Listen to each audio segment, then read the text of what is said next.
Hello and welcome back to the Puncher's Chance podcast. In today's episode, we're going to be talking Tyler Denny, Felix Cash, Lyndon Arthur, Liam Cameron. As well as that, we're going to be previewing next weekend's fights, including Teofimo Lopez and, of course, Bam Rodriguez. And other than that, there's a slight small talking point in the world of boxing, a certain boxer who we might not be seeing fight for a little while. Now we'll address the elephant in the room. Ben's not here again. Shock. He's on holiday. It's not fair, is it, Harry? Shocking. Unbelievable. Unbelievable. Definitely not jealous that he's away in Greece at the moment. Yeah, it's annoying, but we've got the We're channel on our committed. shoulders carrying. Yeah, not everyone's there, drinking cocktails by the pool. I'm in my bedroom drinking a cup of tea.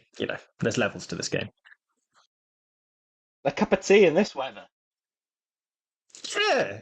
Yeah, it's good for you, isn't it? Hot Oh weather. my They drink God. tea in hot countries. This is a trick from when I lived in Nigeria. Shout out my Nigerian brothers. They drink the hot drink, hot weather, sorted. I don't know if there's any science behind that, Bloody but hell. it works for me. Anyway, less about hot Should we get drinks, into less boxing? about jealous holidays. Boxing. I suppose we are a boxing podcast. The whole Tyler Denny Felix Cash card, I thought was a really great card as a whole. I really enjoyed watching all those fights. And the first one I think come to mind to talk about for me was that Cameron Vuong Jeff Afori fight, because it was a really difficult fight for Vuong, which I didn't necessarily expect it to be. For me, when the late replacement came in, I was quite shocked that it was Jeff Afori because he's known for not. He's taken a fight, but he took it seriously, and it was a massive test for Cameron Vong on Saturday night, and he got through it. But imagine if he took on Jordan Flynn. Imagine how that fight would have planned out because I didn't think he was any special. He won comfortably, but yeah, why is he taking 10 rounders as a young prospect? That's dangerous for me if you ask me. Jeff Afori could have caused a massive upset like he did probably a couple of months ago now on that Newcastle show. They were talking about Jeff Afori caused a massive upset there on one of their young prospects. And yeah, they took a big risk on Saturday night, but Cameron Vaughn got through it. And do we see Jordan Flynn next? Could that be the fight?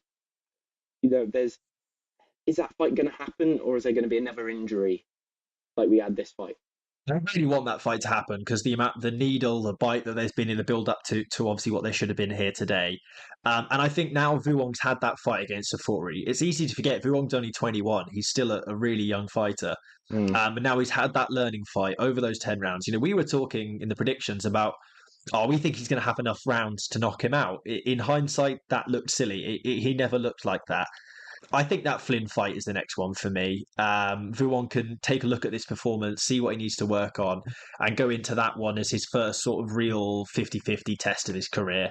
That if he can get a win in, will propel him on a really good rate. Yeah, I was really impressed with him. If it wasn't a bit of a difficult challenge. He'll learn more from that fight, wouldn't he? Than if he fought someone who was just coming for the paycheck. Jeff Afori came there to win and put on a good show. And I think Dave Coldwell said something about his prospects coming through and fighting. He doesn't want them fighting 4 rounds. He wants them fighting 6 rounds because the lower rounds you fight at, the more dangerous they are in a sense. Because if you lose the first 2 rounds, it gets harder, don't it? So yeah, it was a good learning fight for him. But if he takes on Jordan Flynn, I think it's potentially one-way traffic in my opinion, and Jordan Flynn walks in. Yeah, I don't know. I wouldn't want to make that clear because you can only fight what's in front of you, and I think different fighters, different styles. It could be a completely different task altogether. But you never know. I Yeah. like what you said there in terms of the rounds because you tend to find over 10 rounds and 12 rounds, the scorecards don't often lie. The better fighter tends to win. But over 4 rounds, 6 rounds, sometimes you sort of think, oh, well, actually, they looked maybe a little bit better. They just didn't get into the fight enough. Um, Yeah. which it's interesting. What about this Fight. Shannon Ryan Sorry. fight? Yeah, I was going to Shannon say, Ryan I've just fight. looked at Let's my talk about that. notes. I've just seen that fight. I haven't watched that fight yet. I meant to catch up on it, and it's Have you completely not? missed me. So you're going to have It to was, tell me all about it. listen, it was a good fight. Shannon Ryan started good and then got dropped. I think it was at the end of round 2, and her head went and her legs buckled underneath her, and yeah, she took a couple of rounds off. Emma Dolan was the deserving winner. I saw a lot on Twitter saying that potentially Shannon Ryan won it, but no, the right person won. And Emma Dolan, unlike some of the other fighters we see on these matchroom shows, female fighters, she's done it properly. You know, I've seen her where she's fought on box track and she's boxed in like a Norwich airport. So I didn't even know Norwich had an airport until looking at that. So she's come up the proper way, and fair play to Carl Greaves. He's got a good fighter there, and there's a fighter fighting this weekend. We saw a good domestic dust up on Saturday night. Ramla Ali is fighting. Imagine them two coming together as a domestic world title fight. That is huge for English boxing, not Welsh boxing. Massive. Yeah, I think it's really interesting. I think we favoured Ryan on the predictions, and I know it was Oh, quite we close got it on the completely wrong. scorecards. We've had a stinker again, but Ben couldn't win this week. I think you won this week. Fair play to you. But yeah, it's Stay on holidays, Ben. I thought stay, yeah, so we can keep winning. I thought Dolan was impressive from just off the basis of getting that win, because it was a 50-50 fight and on paper, and she got the win. Do you think she's going to be one of those that kick on to that world level? Obviously, I haven't seen quite as much of her fight. I think I've only watched one or two of her fights before. That has that ability to sort of kick on. Well, Emma Dolan, she's got the reach on all her opponents, ain't she? And if you look at that Ramla Ali fight, that is a massive fight. If Ramla Ali gets through Saturday night, that is potentially one of the biggest female fights in Britain this year. You know, we've seen already the big fights. That's huge.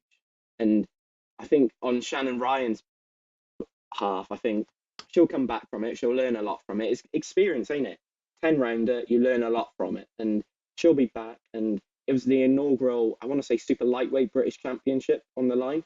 So, you know, there was history there. And it was a decent performance by Emma Dolan. And it's on that world title fight now for her, because she deserves it. She's done the proper way. She hasn't been gifted the big platform.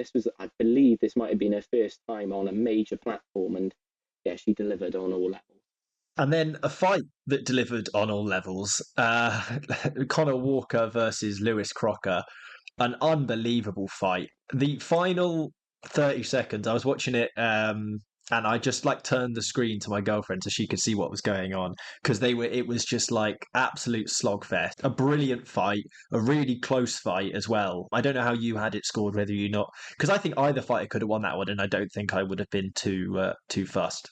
Well, it was definitely one of the fights of the year so far. And on my scorecard, I had it 95-95, but with that points deduction, it was 95-94 Lewis Crocker. So, yeah, I think that for me, it easily could have been a draw, but that points deduction was a massive factor in that result. But what a fight. Do we see Lewis Crocker now go on and fight Paddy Donovan in a massive card in Ireland? Or do we see the massive rematch between Conor Walker? Because I want to see Conor Walker again. Even though he lost, like what Shannon Ryan said, he would have taken a lot from that fight, and he deserves to come again. Yeah, I agree that a rematch in that one is one I'd want to see. You know, when you see a brilliant fight that's so close, there's such little between it, you think, yeah, I can see that again. But equally, Lewis Crocker versus Paddy Donovan, I think, would be an unbelievable fight. Lewis Crocker is and continues to be a really impressive fighter, I think. I think the power behind his shots, the amount, and I think the way he sets up his guard, he has such a tight guard, such a high tight guard, that Conor Walker only could really find body shots for most of the fight. And a lot of the time they were just that little bit below the belt. And I think it took a while for that points deduction to come. I thought it might come earlier. But he just seems really difficult to beat, Crocker, because he has all of it. He can fight, and he's got the fight in him if it gets to that, if it becomes a firefight. Yeah, definitely. Conor Walker was taking those shots. How the hell both men were on their feet come that final bell was unbelievable. I thought at one point Conor Walker was going to go down, and then the next minute Lewis Crocker was nearly on the floor. So what a fight. The rematch is huge, but if you're looking at the bigger picture, Lewis Crocker, Paddy Donovan in Ireland is massive. That's the fight to make. An all Irish Yeah, I think so. And that is the main event. That's huge. That's huge. Yeah, without a doubt, that's the fight to make. I was just looking back through my notes to see if there's anything that I missed, and I decided to sum what I did this with my notes this week, which is, I don't know why I decided to do this, was I summed up every fight in one sentence, and this one was two hard bastards having a tear up, and I think that's about it. I like it. I like it. Like Completely agree. it was a British fight, if that makes sense. It's what you when you see two domestic fighters fighting one another, that's exactly what you expect to see is two people going for it like their life depends on it and just leaving everything in the ring, which is why they always make Yeah, such brilliant fights. and that's what makes you want to tune in.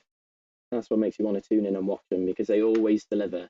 Last weekend we didn't have that with Chris Bellum Smith, Richard Riakporhe, but this weekend we did. So yeah, unbelievable fight, fair play. Definitely for me now. If you look at my top 10 fights of the year, that's in. That's in guaranteed. I think for me, just how they both stayed up was unbelievable. I thought one of them, as I said, one of them I thought was going to go down, and then the other was about to go down, but it didn't. And yeah, fair play, two warriors, and that's a great advert for boxing on these aisles. Fair play. Yeah, absolutely. And then Tyler Denny, Felix Cash was a fight that I maybe expected to be a little bit more like that one as well, and wasn't in the end. Cash didn't really show up to the races, I don't think. Perhaps you could say Denny was really good, but Cash just didn't seem like the Cash of old, perhaps. No, he didn't. What was it now? He was 18 months out the ring, I want to say, or he didn't box since December 2022. Yeah, listen, was it the right decision to call the fight with a cut? Yes, because I thought Felix Cash would start the fight the quicker, the more dominant, but Tyler Denny, fair play to the bloke in his own yard, he was unbelievable, and I just I don't know where Felix Cash goes from this fight. He's had so long out the ring. A lot of people remember him for that fight against Denzel Bentley back in COVID times behind closed doors. He went over to TNT Sports and got the win.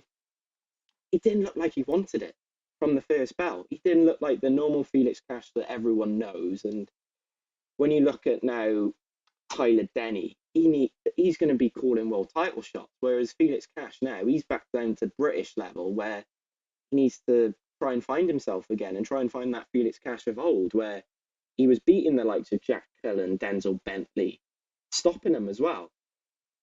It wasn't there. I think he looked every single bit of 18 months out of that ring on Saturday night. And it was sad to see. Yeah, I think he'll come again. I think he's a good enough fighter that he should come again. What fights there are necessarily for him at middleweight, I'm not entirely sure because Yeah. obviously you've got Brad Paul's Nathan Heaney rematch. Depending on how that one goes, I think if Heaney wins that, then he's going to be looking to move on from British level. But if Paul's wins that, then maybe Cash is a title defense for him. But other than that, I just think he just needs to stay active, get some fights, get some rounds in, and then he can start to place himself towards title shots. Because inactivity, it kills fighters. It really does, and it's hard to. Nothing is better than just getting in the ring and fighting for your ability. And I think we saw that with Billum Smith Mm-hmm. Riakporhe. You mentioned it. That was a fight decided because since those two have fought, Billum Smith has been active. Billum Smith has fought top fighters, and he's become a better fighter because of that. Richard Riakporhe has been fairly inactive, had a while out the ring, and has been fighting some okay fighters, and it shows the progression that those two have had since that fight. Definitely. 100%. It's just Tyler Denny now. Chris Eubank Jr. could be the fight to make. Imagine that. Tyler Denny, Chris Eubank Jr. Obviously, I'm assuming tomorrow we're going to see the announcement of Hamza Shiraz against Chris Eubank Jr. But if that's not the case, that's a massive domestic showdown between Tyler Denny and Chris Eubank Jr. But the other thing we haven't even talked about, Ben Shalom was on a DAZN show. He was on a Matchroom show, and he got interviewed. People were talking about him. Whereas if that was on Sky, there was no way on earth they would be showing Eddie Hearn or interviewing Eddie Hearn after that. No way. No, and do you know what? I think this can only be good for British domestic boxing because boxer do, whether people like them or not, have a pool of some very talented British fighters, and to be able to get that relationship between them and Matchroom a bit stronger and be more willing. Obviously, Tyler Denny got the win on here, so maybe Ben Shalom's going to be more confident with bringing fighters to Matchroom shows. I don't think Eddie Hearn and Ben got on all that well. It was a very awkward sight to see those two almost avoiding eye contact with one another. But nonetheless, it's a good thing to see finally after all this time. It needs to be, water under the bridge.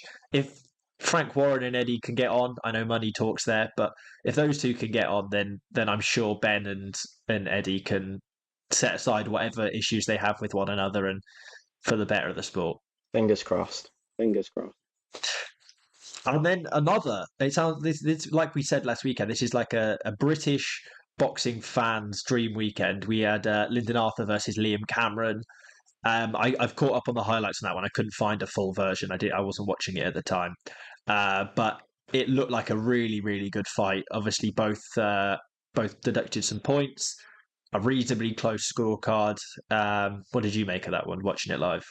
It was a decent fight. I thought the person that came out of the fight the stronger would have been Liam Cameron because he showed so much gut, and we're going to talk about it later on in the podcast. But he was out of the ring for 5 years. He got banned for taking I want to say cocaine. I could be wrong, but he got banned for 5 years, and to come back and then fight someone who's just coming off a world title fight against Dimitri Bivol. Okay, he lost every single round. He did himself proud, and yeah, Lyndon Arthur for me. I don't know what I was expecting him to maybe get him out of there in the middle rounds, but yeah, there's a bit concerning there because where does Lyndon Arthur go from here? There's fights out there. Imagine Lyndon Arthur, Ben Whittaker. I think Lyndon Arthur after the fight called for Dan Aziz.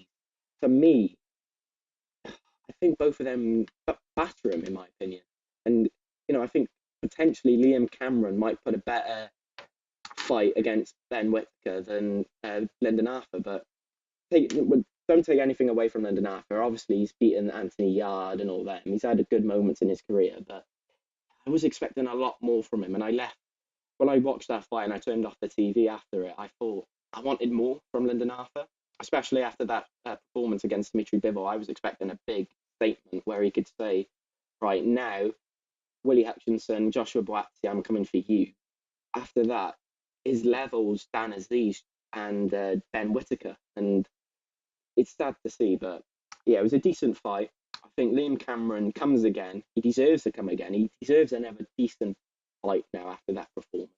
Is it Ben Whittaker? Hopefully, but yeah, I think the thing with Wasserman as well, they put on decent shows up in Bolton, don't they?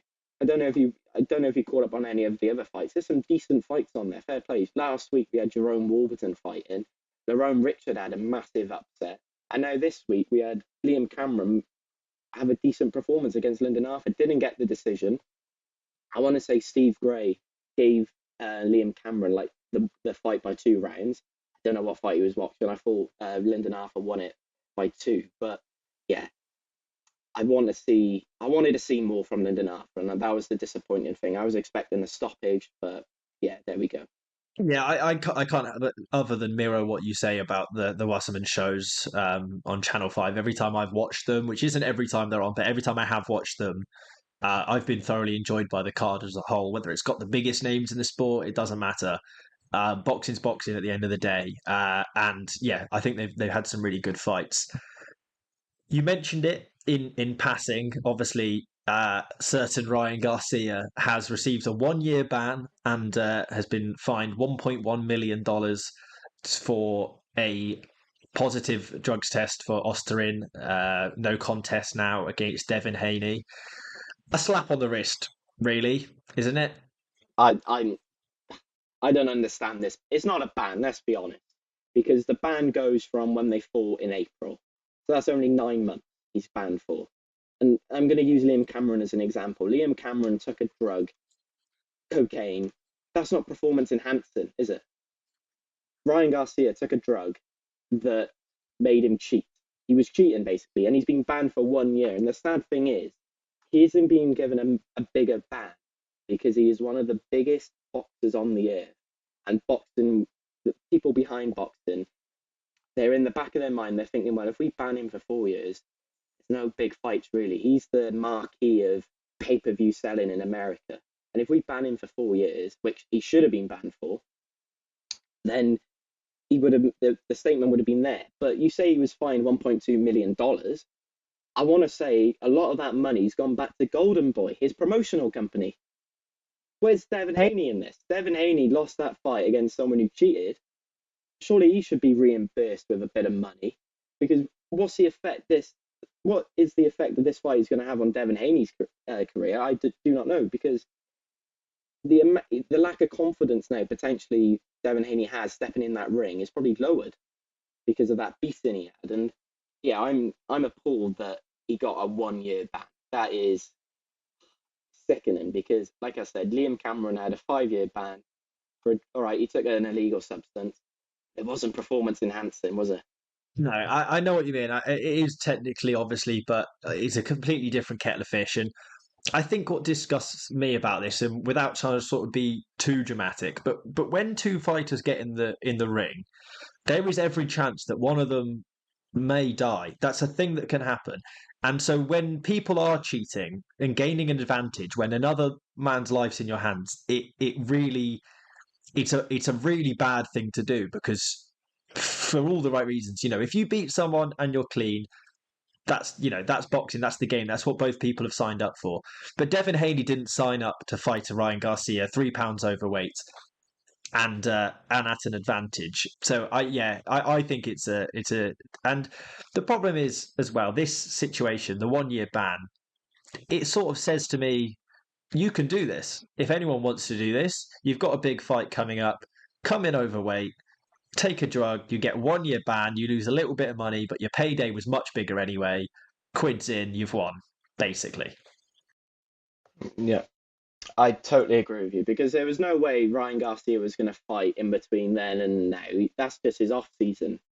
What example are they setting for youngsters coming into this sport? Like you just said, then it's only a 1 year ban if you take a performance enhancing drug. It shouldn't be like that, should it? There should be a list of guidelines. If you take this, you're banned for 5 years, 4 years, whatever. But he hasn't been banned harshly enough, and yeah, it's mind blowing how he's been, like you said, 1 year, but that's from April, so that's only 9 months, and we'll see him back again. And yeah, disappointing. I'm disappointed with the results from the thing, but it's boxing, ain't it? That's boxing. That's a pure example of boxing. Without their big stars, boxing's nothing. And Ryan Garcia, love him or hate him, he's like Marmite. You have to have him in the sport, and that's the reason probably behind why he's been given a 1 year ban. Yeah, I think, like you say, boxing's boxing. We have seen it before with people. Weirdly, other people that we've taken a disliking to universally on the channel, and obviously Jarrell Miller, we mentioned, and Ryan Garcia is another one that we've poked fun at a Don't fair even get me amount. started on them. Don't even get me started on that claim. Let's not talk about it. He should be nowhere near a boxing ring, but there we go. Yeah, but it's a frustrating thing but ultimately as well, we are guilty of it. When Ryan Garcia gets back from this ban, if he's fighting someone, I will most likely, almost definitely watch that fight. So by inclusion, I am part of the problem, because we all like to see the best fighters fight and people fight, and in the same way as I've never stopped watching a Jarrell Miller fight, even though I don't like him. So I suppose we're slightly hypocritical in that. And, we talk about it on the podcast, we get some views. So what? We appreciate it, Ryan. And Yeah, thank you for taking drugs. yeah, well, I'm not saying that. I'm not saying that. But you know what I mean? Like, Yeah, if I you're going know. to do it anyway, at least we can talk about it. And it's a bit of something on the podcast. On a bit more of an exciting note, still over in America, there's some really good fights this weekend. We'll move on to the one you've mentioned in short already for the predictions at the end. But before that, Teofimo Lopez fighting Steve Claggett for the WBO World Superlight. An interesting fight, I think. I like Teofimo Lopez, but I'm not sure how much of a contest this one's going to be. No, it's a pretty straightforward fight, ain't it? It's like a Canelo Alvarez Jaime Munguia fight, ain't it? It's not very competitive. It's Steve Claggett's first ever time fighting a world title level. So yeah, out of all the fights we could have started talking about this weekend, we had to talk about this one. But yeah, I think Teofimo Lopez easily walks through him. But at the same time, if he gets through this, with obviously the announcement on Saturday night as well about that massive fight between Jack Patrol and Regis Prograis at the Co-op Arena in Manchester. The winner of this fight against them is a huge fight. So you wanted Teofimo Lopez to get through with his WBO, And then you want Jack Catterall to come get through his fight against Regis Prograis, and then that's where Jack Catterall gets his world title shot. Because let's not forget, Jack Catterall was robbed of that undisputed belt, weren't he? Back how many years ago it was, and now he's rebuilding. He's doing it the hard way. There's no beating around the bush. He's doing it the hard way. He was robbed, then he's beat the person he was robbed by. Now he's fighting a very good fighter in Regis Prograis. And yeah, if Teofimo Lopez gets through this fight, I want to see that fight next, because I don't want Teofimo Lopez to be fighting people like Steve Claggett. He's got a record of 38-7 and 2 draws, 7 losses this bloke's got. So it'd be rather concerning if he doesn't get him out of there. And that's no disrespect to Steve Claggett at all, but I expect there's levels to boxing, and I expect Teofimo Lopez just to walk straight through it. Yeah, I mean, I don't necessarily blame Lopez for this fight. He came off the back of a difficult fight against Ortiz. He's obviously lost to Kambosos Jr., beaten Lomachenko. He's had some big fights. And if this counts as a world title defense, then, to bide some time, keep himself active before a big fight like Jack Catterall comes around, it makes a lot of sense. But like you say, if this isn't one that he's able to turn it on and look impressive on, it would be a shame. Completely agree. Can we talk about the best fight of the year? Can we go on to potentially the fight of the year now? Estrada versus Bam Rodriguez. What a fight. They've been advertising it for months and months and months, and now we are finally here. This is going to be fireworks in Phoenix. Yeah, it's a brilliant fight. It's a fight that sells itself. You don't need to have a deep dive. You look at it, the two names, you go, yeah, this is going to be a brilliant fight. And there's some really good undercard fights on there as well. Obviously, Sonny Edwards returning to the ring for his first time since his loss to Bam against Adrian Curiel. Really exciting fight. You mentioned Ramla Ali as well, getting a world title shot. So yeah, I'm really excited for this one. I'm going to be busy on Saturday night. We're celebrating my girlfriend's birthday this weekend, but if I have a chance to sneak away for anything on Sunday morning, it would be to watch that fight. So I'm going to avoid all descriptions, all distractions. I'm not going to see the result. I'm going to be able to watch it live or after the fact. Fingers crossed. Yeah, I think that the problem for me with the main event, if we're talking about predictions, I know we're going to go on to that later. The worry I've got is Estrada is competing for the first time in 18 months. He didn't fight at all last year. And, Bam Rodriguez is the younger man. It's a brilliant fight. But when you read into it, you're thinking, actually, hang on a minute. Bam Rodriguez could easily just walk through him. And then you talk about the co-main event, Sonny Edwards against Adrian Curiel. The winner of that fight should be, forget about going back to the changing rooms and celebrating with your team. Sit down ringside and then make sure you're in the ring after the fight with the microphone and call them out. Because if Sonny Edwards loses this fight, he's back over here in Britain fighting. He's gone at the time of fighting at world level. He has to then rebuild like what Felix Cash is doing. He'll have to go back down to British or European level and then rebuild himself. But yeah, potentially Saturday night we could see a massive rematch. If Bam Rodriguez wins, Sonny Edwards wins, huge rematch. Next time, sometime next year, I'm assuming. But let's not forget, Sonny Edwards is going back to Phoenix where he lost, where he got stopped for the first time as a pro. Fair play for the bloke for doing it. Normally, when people lose for the first time in their career, they're like, no, hang on a minute. I ain't going back over there. I'm coming back to the UK again. I'll have a warm-up fight to get me back into it. But no, he's going straight into the Dragon's Den against Adrian Curiel, who is coming off, I want to say he was coming off that massive shock, weren't he, against Nottingham in Monaco late last year. So he's a game opponent. It's a tough fight for Sonny, but I'm expecting him to get through. And if he gets through, like I said, Estrada Bam Rodriguez, Bam Rodriguez, Bam Rodriguez. Sorry, I'm getting my names mixed up here. Too many Rodriguez here. Bam Rodriguez, I think, is a massive, massive fight for Sonny, and it hopefully could be made over in the UK, so we don't have to stay up until silly o'clock in the morning. Adrian Curiel comes off. I think it was the rematch. So I think he beat Nottingham in Monaco, and then had the rematch and lost to Nottingham. And that was interestingly a card that Ramla Ali fought on the undercard of as well, where Cordina was fighting. So it's interesting to see what Korea will look like. Obviously, coming off the back of those two fights, one win, one loss against Nontshinga.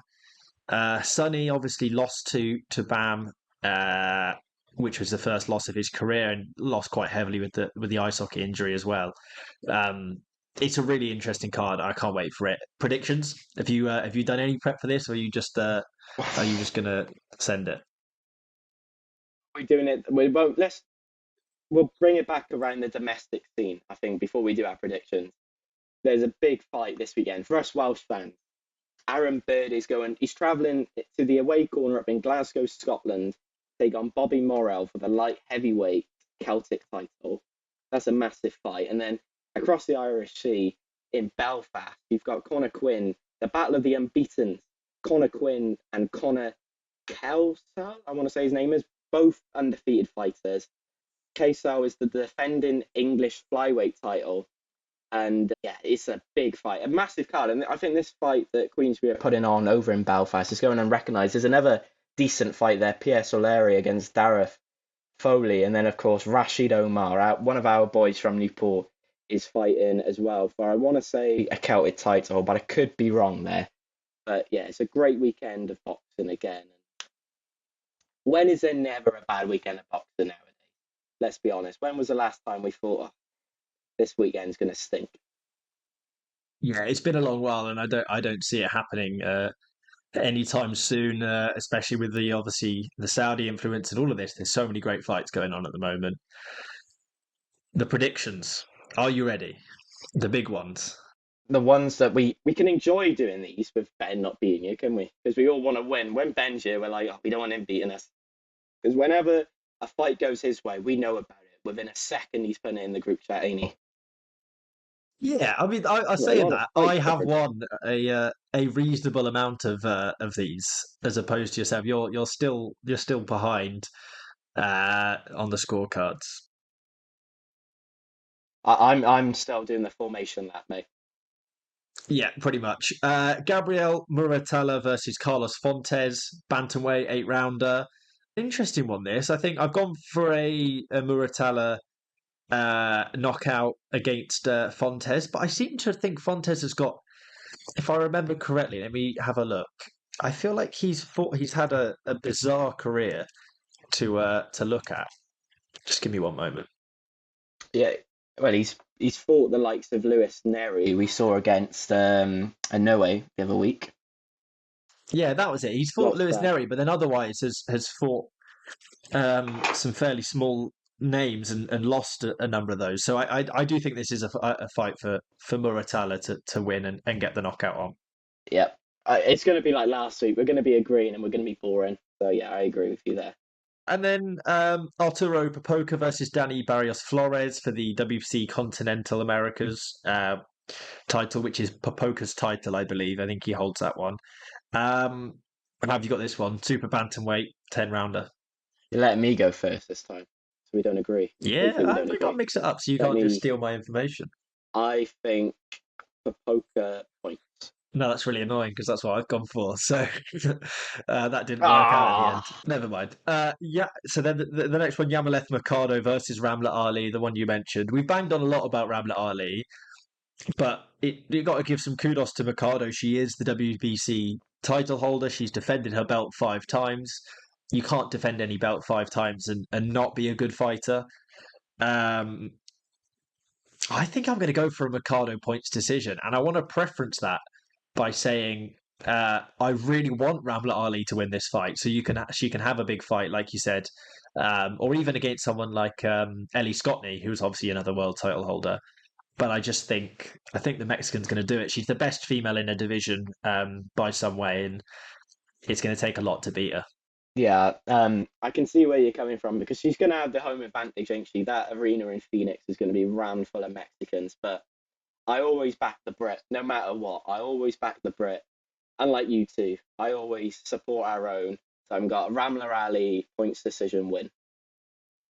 Hopefully Fair enough. as well. The other thing is as well, I hope that she goes the distance, and I hope the judges don't do her over because they're in Mercado's backyard. Yeah, maybe, but I think I think she's a Mikado. What I think she could easily lose to Ali. Let's not. It's still a high level fight. I just think she's a back foot fighter. Ali's quite a front foot fighter. The only sort of memory I have watching Ali fight was a 45-second, I think, knockout she had in Riyadh. She was the first female to fight in Saudi Arabia, and she got the. She might not have been Riyadh, but it was in Saudi Arabia, and she knocked her out. So she could easily do that, but I think Mikado. I'm going to go with the champ. She hasn't lost since she fought Amanda Serrano, and I don't know if that's going to change. We've gone different. Happy days. There is going to be a winner. I didn't read Well, the unless we WhatsApp go. message you sent me. Oh, what to go? Oh, I my got. I'll bad. My open it. bad. I think I sent it a bit late. Well, the next Send one, it to Sonny my Edwards number. versus Adrian Curiel. An interesting one. Curiel jumping up to flyweight from from light fly where he fought Nonshinga, but that's not a big jump. I think that will be fine. He's fought at flyweight before. Saying that, I'm going to go for a Sonny Edwards points decision victory. Yeah, I don't think both men have got the power to stop each other, so I think we're going to have an absolute barnstormer of a 12-round contest. Yeah, Yeah, great definitely. Fight, And fight. Sonny Edwards is a really good defensive fighter. I'd say he's a defensive fighter, not because I think he's negative, but because he's not a puncher. He wins fights with his footwork and whatnot else, rather than punching his way to victory, which will be interesting, and I think lends itself to a points decision. And then the main event. Well, the one thing we did also forget to mention about the main event is Bam's back up to Superfly.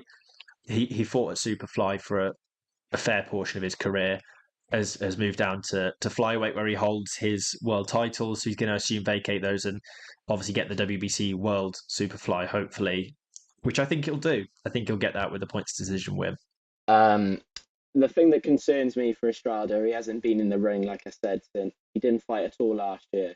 18 months, I want to say. I think that plays a factor. We saw Rodriguez stop Sonny Edwards, I think drop him for the first time as a pro.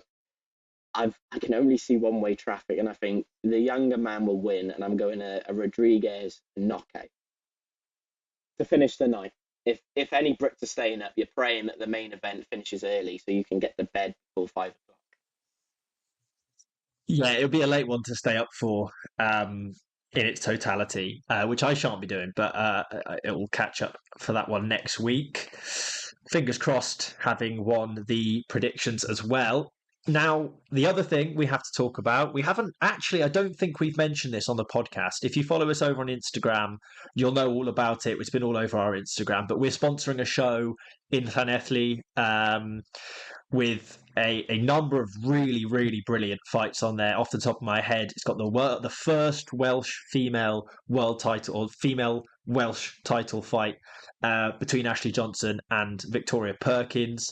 It's got homecoming for the Welsh champ, Angelo Dragoni. Ethan George, another Llanelli Welsh title fighter, coming back onto that card now. We watched him beat Ryan Pocock. He made us eat our words. He told us, "I told you so" afterwards, and it was an unbelievable performance from him. There's a number of brilliant other names on the card. I'm sure you can pluck some out, Harry, but really exciting to be working with that one. Fair play to Dan Francis. When he messaged us saying, "Boys, do you fancy sponsoring this card?" I was thinking, hang on a minute. But wow, like you said, Victoria Perkins, Ashley Johnson, what a fight that is. Fair play for the first ever female Welsh title. That is going to be unbelievable. Ethan George, he made us eat our words at the last fight night that we went to. Fair play to him. He is some talent. And when you look at the domestic scene, I'm not even talking about the Welsh domestic scene. He has got a massive career ahead. He could, after this fight, I want to see him in a British title fight straight away. He's got the rounds banked. He's got the learning. He's got the experience now to then push on. And I want to see him in a British title fight, hopefully before 2025, if not middle of 2025. Angelo Dragoni gets his homecoming after the third time of asking, becomes a Welsh champion. Fair play to him. You look at the other card, Lewis Parfitt. He looked really, really good when we saw him at the Vale Sports Arena last night. Jordan Withers got announced. He's fighting someone from Scotland, I believe. The name goes from me, but if you're looking at names to watch out for in Welsh boxing, Jordan Withers is definitely one of them where you want to keep an eye on because he can definitely go far. I'm trying to think who else. James Todd, he's fighting as well. He's, the last time you saw him down in Llanelli, he was out the ring for over 1,300 days and he made his return. So yeah, it's great to see him back in action. Any other fights off? I don't want to miss out anyone because I feel bad if I. Yeah, so Anis Taj fought Vidal Riley for the English Oh, title, I believe. Oh, not for the English title, it was his fight before the English, but he fought Vidal Riley and lost 2 fights against Vidal Riley. He's fighting as well. JD Cuervo, a Colombian fighter, Gary Lockett, making his pro debut. Willie Gill Haney, someone we've seen fight before down in the Brankman Hall, really talented fighter, dropped a load of weight from when he was at his heaviest. Before he was a professional boxer, and now even dropped down another weight division, I believe. And then the other one's Levi Griffiths, who's another young upcoming Welsh title or Welsh fighter. So there's some really, really good talent all over the card, and it's just I it's think exciting to be the thing involved I in want it. to, yeah, like you say, excited to be involved. That Anish Taj and Toby Vermier, I want to say his name is. What a story that bloke's got. Obese to boxer. If you don't know about this story, go on Instagram, go and follow him. He's incredible, very inspirational. It's a good fight for him, and yeah, Anish Taj, he's something special. I'm looking forward to seeing him box, and yeah, there could be big things from him because obviously, like you said, he's fought for Dal Riley. He's been on the big stage. He's got that experience, and he wants to get back to that big stage. And I don't know if you watched it. They were on an Instagram live. Dan had them on an Instagram live yesterday, saying that Anish Tag said you're going to go from obese to boxer to retired, and it was quite funny. So that should be a decent fight. But yeah, like you said, Levi Griffiths, he looks a good prospect from down west against Nathan Darby. And yeah, like I'm looking forward to seeing JD Coerdo. I don't know how you pronounce his second name. Make his professional debut against Stefan Vincent. Hopefully, Stefan doesn't go running around like he did against James Atkins when we saw him. But yeah, it's a decent card, and I'm very happy and very honoured that Daniel Francis, one of the matchmakers for it and promoter, gave us the opportunity to sponsor it. And yeah, we're going to do a lot of work with him over the next couple of weeks to promote the show. And if you're around that area or if you're just a fan of boxing, just go and watch it because it's going to be one hell of a night. And tickets are going quickly, apparently. Dan said it's looking like a sellout, and the only way you can get tickets is by messaging each fighter individually to see what tickets are left. And yeah, it's going to be a great night. It's going to be my first time down there at the Selwyn Samuel Centre, so I'm looking forward to that. And yeah, it's a brilliant night. And when you look at fight nights now in Wales, this has to be probably one of the best ones of the year that we're going to see. History-making fight, a 50-50 fight. It's going to be unbelievable. Let's go. Well done, Yeah, Dan Francis. And obviously Richie Garner as well. Well done to him as well. Brilliant fight. And yeah, if you're about on August 17th, go there and you'll be entertained from the first fight to the last fight.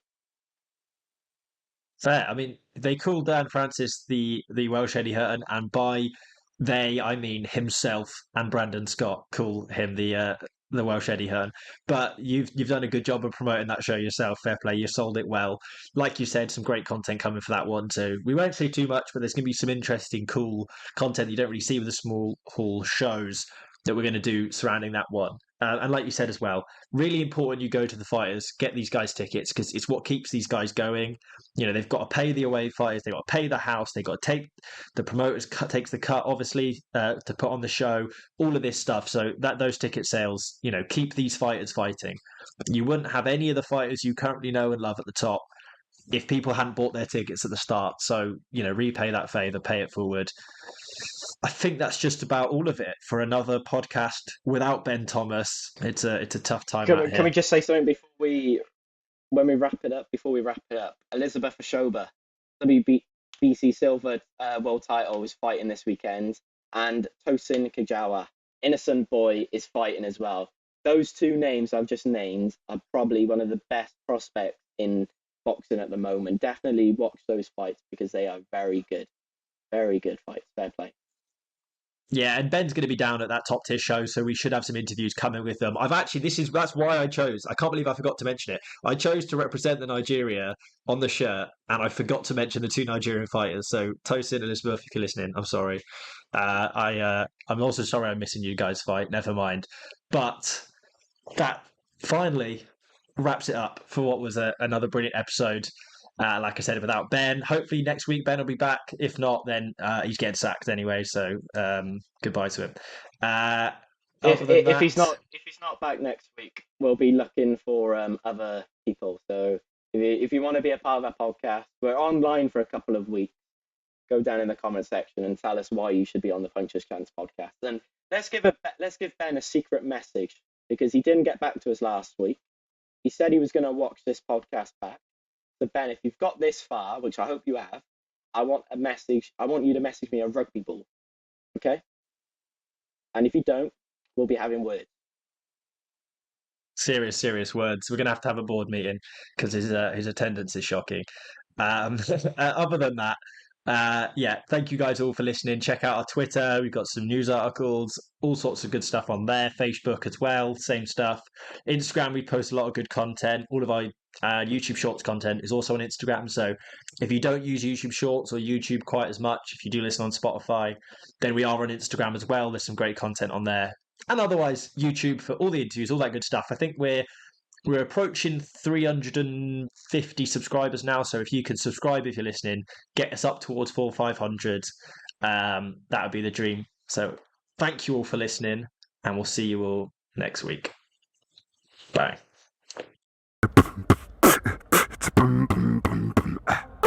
Puncher's Chance.